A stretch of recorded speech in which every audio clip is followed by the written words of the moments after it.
యాదాద్రి జిల్లాలోని మల్లాపురంలో ధాన్యం రైతులు ఆందోళనకు దిగారు. కొన్ని రోజులుగా కొనుగోలు కేంద్రాల దగ్గర ధాన్యం కుప్పలుగా పోసి ఎదురు చూస్తున్న అధికారులు కొనుగోలు చేయడం లేదంటూ మండిపడ్డారు. మల్లాపురం గ్రామ రైతులు కొనుగోలు కేంద్రం దగ్గరే ధాన్యం బస్తాలకు నిప్పు పెట్టారు.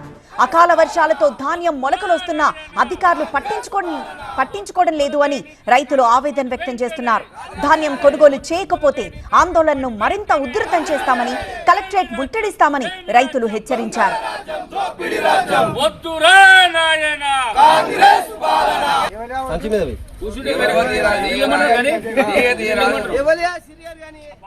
ఇలా ధాన్యానికి నిప్పు పెట్టారు రైతులు. యాదాద్రి జిల్లాలోని మల్లాపురంలో ధాన్యం రైతులు ఆందోళనకు దిగారు. కొన్ని రోజులుగా కొనుగోలు కేంద్రాల దగ్గర ధాన్యం కుప్పలుగా పోసి ఎదురు చూస్తున్న అధికారులు కొనుగోలు చేయడం లేదంటూ మండిపడుతూ ఇలా రైతులు కొనుగోలు కేంద్రం దగ్గరే ధాన్యం బస్తాలకు నిప్పు పెట్టారు.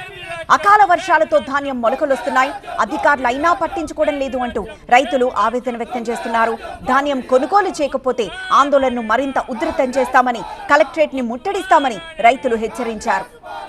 ఓట్లు కొనలేని కాంగ్రెస్ పార్టీ వెంటనే, ఓట్లు కొనలేని కాంగ్రెస్ పార్టీ వెంటనే, ఇదేమి రాజ్యం, ఇదేమి రాజ్యం, దొంగల రాజ్యం, దోపిడీ రాజ్యం, వద్దురా నాయనా కాంగ్రెస్ పాలన.